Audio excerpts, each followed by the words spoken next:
Одинокий охотник пожалел и спас ослабшую беременную волчицу. Через год они снова встретились, но то, что увидел охотник, заставило его разрыдаться.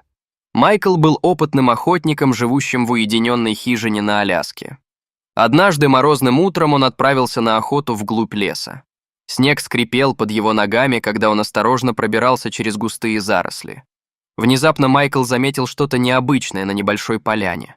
Это была беременная волчица, лежащая неподвижно на снегу. Ее мех был спутанным и грязным, а ребра выпирали из-под кожи. Майкл понял, что волчица очень слаба и голодна. Не раздумывая, он достал из рюкзака вяленое мясо, приготовленное для обеда. Майкл осторожно бросил кусочек мяса волчице. Она с подозрением обнюхала угощение, прежде чем жадно проглотить его. Охотник продолжал кормить волчицу, пока она не насытилась. Глядя на истощенное животное, Майкл задумался о том, что могло случиться с ее стаей. Волки обычно держатся вместе, помогая друг другу выживать в суровых условиях. Но эта волчица была совсем одна. Майкл решил назвать волчицу Сарой в честь своей покойной жены. Он понимал, что Саре скоро предстоят роды, и беспокоился о том, как она справится с воспитанием щенков в одиночку. Охотник знал, что ему нужно действовать решительно и быстро. Он поспешил обратно в свой небольшой домик, чтобы собрать необходимые вещи. Вернувшись с топором, веревкой и одеялами, Майкл принялся за работу. Целый день он трудился, строя небольшое укрытие недалеко от того места, где нашел Сару. Майкл тщательно подбирал бревна и ветки, создавая прочную конструкцию, способную защитить волчицу от суровой погоды. Внутри он соорудил мягкое ложе из мха и листьев, покрыв его теплыми одеялами. Когда солнце начало садиться, Майкл понял, что пришло время перенести Сару в новое жилище. Он медленно приблизился к волчице, успокаивающе разговаривая с ней. Сара настороженно следила за движениями человека, но не пыталась убежать. Майкл осторожно завернул ее в одеяло и поднял на руки. Волчица оказалась гораздо тяжелее, чем он ожидал, но охотник был полон решимости помочь ей. Он нес Сару к укрытию, тихо подбадривая ее. Оказавшись внутри, Майкл бережно уложил волчицу на мягкую подстилку. С того дня Майкл ежедневно навещал Сару, принося ей еду и свежую воду. Поначалу волчица держалась настороженно, но со временем начала доверять своему спасителю. Однажды, придя проведать Сару, Майкл заметил, что за ним следует любопытный черный волк. Охотник забеспокоился, что этот хищник может представлять угрозу для Сары и ее будущих щенков. Однако его опасения оказались напрасными.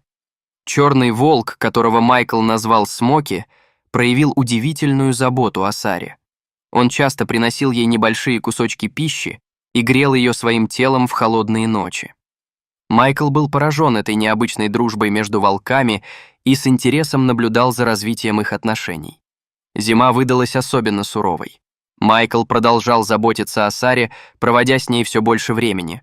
Он рассказывал ей истории о своей жизни в лесу, а волчица, казалось, внимательно слушала, не сводя с мужчины своих янтарных глаз. Охотник, всегда считавший себя одиночкой, неожиданно обрел друга в лице дикого животного. Однажды вечером разразилась сильная метель. Майкл почувствовал беспокойство и, несмотря на опасность, отправился проведать Сару. Добравшись до укрытия, он с ужасом обнаружил, что волчицы там нет. Охотник принялся искать ее, борясь с порывами ледяного ветра. Вскоре он услышал слабое скуление, доносившееся из небольшой пещеры неподалеку. Майкл нашел Сару, лежащей на холодных камнях. У нее начались роды. Охотник остался с волчицей, стараясь согреть и успокоить ее. Он накрыл Сару своим пальто, защищая от пронизывающего ветра. Всю ночь Майкл провел рядом с ней, наблюдая, как на свет появляются 4 крошечных щенка. К утру буря утихла, и измученная, но счастливая Сара кормила своих новорожденных детенышей. В последующие недели Майкл помогал Саре ухаживать за щенками. Он приносил дополнительную еду, чтобы у волчицы было достаточно молока для потомства. Смоки тоже не оставлял свою подругу, охраняя вход в пещеру и играя с подрастающими щенками. Майкл с удовольствием наблюдал за тем, как малыши становятся сильнее и начинают исследовать окружающий мир. Особенно охотнику полюбился самый маленький щенок, которого он назвал Тимми. Этот пушистый малыш сначала был последним, кто решался попробовать что-то новое, но вскоре он стал самым смелым исследователем. Майкл часто приносил Тимми маленькие кусочки мяса, чтобы помочь ему набраться сил. Ближе к концу зимы в лесу стало оживленнее. Однажды, навещая волчью семью, Майкл услышал вдалеке голоса и треск веток. Его охотничье чутье подсказывало, что приближается опасность. Он осторожно пробрался сквозь кусты и увидел группу вооруженных людей, идущих по следам волков на тающем снегу. Майкл подслушал разговор охотников. Они говорили о том, что выслеживают волчью стаю уже несколько дней. Охотники опасались, что волки могут напасть на домашний скот или людей. Услышав об угрозе для Сары и ее семьи, Майкл понял, что должен действовать немедленно. Он поспешил обратно к пещере, где жили волки. Сара уже загоняла щенков вглубь убежища, а Смоки занял оборонительную позицию у входа. Майкл слышал приближающиеся голоса охотников. Когда они вышли на поляну, он смело встал перед входом в пещеру, закрывая собой волчью семью. «Эти волки находятся под моей защитой», решительно заявил Майкл, глядя в глаза удивленным охотникам. Те от неожиданности опустили ружья. Один из них узнал Майкла и спросил, почему он защищает серых хищников. Охотник глубоко вздохнул, понимая, что его следующие слова могут решить судьбу Сары и ее семьи. Майкл начал рассказывать историю о том, как он нашел умирающую волчицу и помог ей выжить в суровую зиму. Он говорил о рождении щенков и удивительной дружбе, возникшей между ним и дикими животными. Его голос был полон искренности и убежденности. Майкл предложил охотникам самим посмотреть на волков и убедиться, что они не представляют угрозы. Охотники осторожно приблизились к пещере. В этот момент любопытный Тимми высунул мордочку наружу. Люди с изумлением наблюдали, как маленький волчонок подошел к Майклу и доверчиво потерся о его руку. Недоверие и страх на лицах охотников сменилось удивлением. Они были поражены состраданием Майкла и необычной связью между человеком и волками. «Я никогда не видел ничего подобного», признался один из охотников, качая головой. Майкл воспользовался моментом и объяснил, что эти волки — просто семья, пытающаяся выжить. Он заверил охотников, что внимательно следит за ними и может гарантировать, что они не приближаются к фермам и не представляют опасности для людей. После долгого обсуждения лидер охотников согласился оставить волков в покое. Однако он потребовал, чтобы Майкл взял на себя ответственность за них и следил за тем, чтобы они не попали в неприятности. Охотник с облегчением согласился, понимая, что только что стал настоящим защитником волчьей стаи. Когда охотники ушли, Майкл повернулся к пещере. Сара и Смоки стояли у входа, их янтарные глаза встретились с глазами человека. В этот момент охотник осознал, насколько сильно изменилась его жизнь благодаря этим удивительным существам. С наступлением весны Майкл понял, что пришло время отпустить Сару и ее семью обратно в дикую природу. Это было нелегкое решение, но он понимал, что так будет лучше для их выживания. Однажды утром охотник отправился к пещере, чтобы попрощаться со своими друзьями. Сара и щенки уже были снаружи, наслаждаясь теплым солнечным светом. Майкл медленно подошел к ним, чувствуя, как его переполняют эмоции. Волчица приветственно взмахнула хвостом, а подросшие щенки играли у ее лап. Охотник опустился на колени, позволяя волчатам в последний раз подойти к нему. Каждый из щенков по очереди потерся носом о руку Майкла, словно прощаясь с мужчиной. Тимми, ставший любимцем охотника, задержался дольше остальных.